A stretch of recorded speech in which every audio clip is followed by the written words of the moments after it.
Hello everyone. As has already been mentioned, my name is Ruth Kruger and I work for the Centre for Environmental Rights. And I just want to say, first of all, that it really is a pleasure to speak to an audience like you all. Oh, thank you. I'm not a very loud-spoken person, I'm afraid. So yes, let me just say, first of all, that it is a pleasure to speak to an audience like you, because I know that I don't have to convince you that biodiversity is important and that we do want to conserve it. I don't think that I need to convince you of that. I also don't think that I need to convince you that it is a problem if biodiversity becomes vulnerable or if people become vulnerable.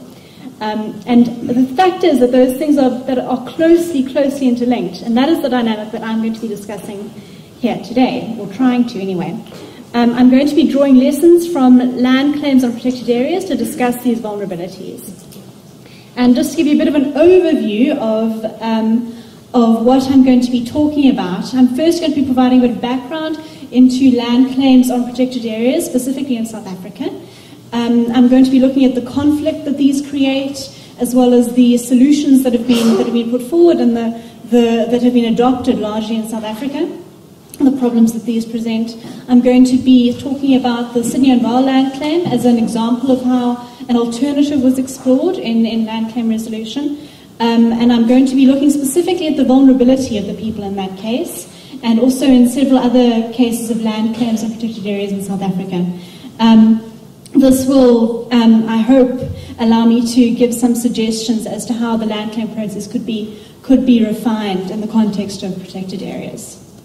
So, to kick off, there is a conflict that many countries in the world are presented with in terms of land claims on protected areas. On the one hand, as we've just heard from the previous speaker, there is an extensive international mandate or obligation to protect biodiversity, protect a certain proportion of land.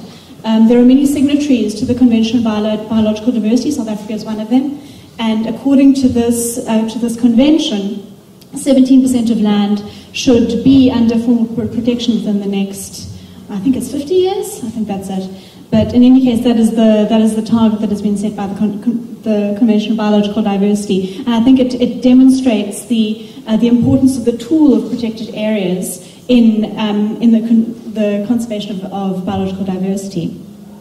But this mandate conflicts with the mandate that is seen in many developing countries with emerging economies that are largely developing along the lines of other developed first world nations.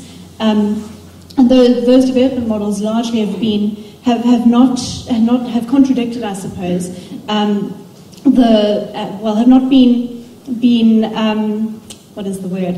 Have not coexisted very well with traditional forms of conservation. This, of course, is coupled with the increased recognition of the rights of local people. And this final point is something that is very important in South Africa. We all know about our big bad past, the 1913 Land Act, which came into place in 1913, as I said, and effectively robbed most of the country of their land. This is something that we're still trying to deal with today, and was obviously very traumatic to South Africa, to many South Africans, and led to property rights in 1994. In 1994 being some of the most important, and in fact led to the Restitution of Land Rights Act being one of the very first pieces of legislation that was passed in 1994. This is an act that allows for people that were dispossessed of land after 1913 to claim this land back, if they could prove that it was their land, obviously. And this gives rise, obviously, to the land claim process. And the fact of the matter is that many of these land claims are in protected areas, and these are particularly difficult to resolve. And there we have the essential conflict. The solution that has largely been adopted in South Africa is that of co-management, or a system which allows, which which basically ties the community into conservation. The community signs a co-management agreement in which they agree to maintain the land as a conservation area in perpetuity and always in connection with the state. So it's basically a way to both achieve development goals and conservation goals. But there have been many issues in co-management worldwide. It's a practice that has been adopted from Australia to the US to India, all over the world really. And some of the common issues that have been seen are that the stakeholders involved don't always have the same idea about how the land should be used and what benefits they want to get from the land. There's also very commonly a lack of capacity amongst the land claims as well as amongst those people that are administering the land claims themselves or the land management once it's been handed over. Then there is commonly disunity amongst community actors and other actors actually in this process, but specifically community actors. And all of this then leads to the fact that the benefits that can be gained from this land are very often not what the claimants had expected or would like to receive from the land, and they don't really uplift the community in the way that they should be uplifted. And this has led to the search for possible alternatives, which, to be honest, has been quite a tricky thing to do because co-management has been largely adopted in much of the world.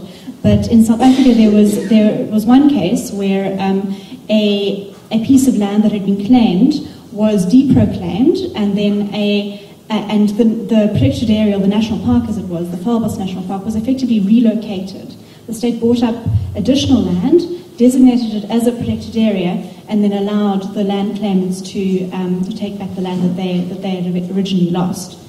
There was research done on this piece of land last year, and this showed that, here's a brief history of the land claim. It was based on evictions that happened between 1960 and 1970 in an area in the Northern Cape, not very far from Kimberley actually. Ezemvelo was a town just, I think it's northwest of Kimberley, and at Ezemvelo and in the surrounding areas there was a series of evictions all within that decade.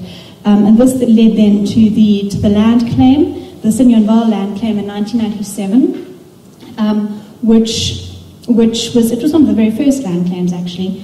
And because of that, I think the co-management process hadn't yet been properly established, and so the Sandparks went about trying to sort of resolve the problem in a way that it wouldn't be resolved today, now that co-management has become so established. What they did was they went to look around for replacement lands, and they found a couple of possible lands and successfully negotiated for a piece of land called Wintershoek Safaris to be bought in 2006, and then passed on to the community in that same year after the game, or most of the game, had been relocated. Again in 2006, a communal property association was elected by the Sydney and Val community, and they operated to manage the piece of land. But this communal property association, or CPA, was, to be honest, not very successful, and there was a bit of a breakdown in those structures, leading to there being further elections in 2010, 11, and 12, and contrary to the constitution of the Sydney and Val land claimants. And these CPAs are now all currently functioning concurrently and all in conflict with one another. So that's quite an interesting aspect of this case. But another thing that is interesting is the question of benefits. That is obviously what we want to be looking at in terms of land claims. Did the land claim help the community? Are we still achieving conservation ideals? What are the benefits that we're getting from this case? And what's interesting to note in this case is that conservation goals were achieved. The conservation agency, Sandparks, has said unequivocally it was a success story because they didn't lose any conservation land. In fact, the piece of land that was proclaimed after Wildlands was deproclaimed was better for conservation. There were opportunities for expansion, and there were additional conservation features that hadn't been present in the initial, in the original FALBOS. However, the claimants, when asked whether they had received any benefits from the land claim, almost in all cases just said nixney, nothing. They used those precise words in almost all cases. They didn't feel that they had received any benefit. That might have been a strategic denial, of course, trying to motivate for further benefits, but that in itself is rather indicative, I think, of the fact that the benefits aren't present in the way that they were expected. The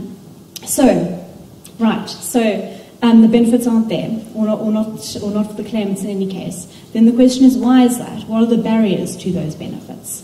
And in the research that, hang on, do you mean 5 minutes have gone by, or I still have 5 minutes? We still have 5 minutes. Thank you. So the barriers to the benefits that were found in the research last year were firstly that the community itself is rather heterogeneous. There were, as I mentioned, there were many different eviction processes. The people that were involved in the land claim didn't live in the same area or under the same leadership structure. And they were evicted to 5 different places, from Pierstad and Kimberley and Delporthorpe and Longlands and Berkeley West. They've never lived together. And this, of course, has led to various leadership issues that are tied to the lack of resources that the community has, because it's very hard to lead such diverse and non-cohesive group of people without the resources to do so. And this, of course, ties in with the lack of post-settlement support. The community did not enter into co-management agreement, and for that reason didn't have the support that they might have had with co-management. So to come back to my theme of vulnerability, this is a very kind of broad measure of vulnerability. It's kind of a simplified version of a more detailed vulnerability index that I've been working on. But in essence, the people in this case were not particularly financially empowered, because the CPA was able to receive money, but this money was not distributed amongst the claimants. In fact, there have been several allegations of corruption, and it seems as though the various CPA leaders are using most of that money for their own good. There also hasn't been the creation of employment in this case, and while the CPA has negotiated for the benefits that they desire, it seems those benefits have not been distributed amongst the community. As I've mentioned, the community is not a cohesive community. It's never really had a common centre to it, if I can put it that way. And for that reason, there aren't really internal networks or external networks that might contribute to the support that the community needs. There also wasn't the post-settlement support that was promised to the community in terms of training, education, access to resources that they would have needed to further establish the piece of land. So not a very vulnerable community, with a score of 10 out of 12, according to my very simplified index. So now So in this case, the community was rather vulnerable. And if we compare this vulnerability to further land claims on protected areas, we might be able to see whether that was specifically to do with the fact that it was not a co-management agreement, or whether it has something to do more fundamentally with the land claims process. So I'd just like to talk you through a couple of the other land claims that have been seen in South Africa on protected areas. The first and very well-known one is the Makuleke land claim, which was lodged on the Kruger Park, very controversially, and resolved in 1998, quite early on. This one was very important, of course, because of the importance of the Kruger National Park. Then there is the Sand and Mere land claim for the Kalahari Transfrontier National Park. This one is quite interesting because of the emphasis that was placed on the traditional use of land, cultural rights, as they are tied to this piece of land, and so those are the use rights that the community maintained along with conservation. Thank you, as being one of the land uses. Yes, in Dwesatwebe, that's along the Wild Close, just south of just north of East London, I suppose. This case is quite a difficult one because the community had actually agreed to various land uses that then just subsequently fell away for no apparent reason. So it seems as though there was a bit of mismanagement there.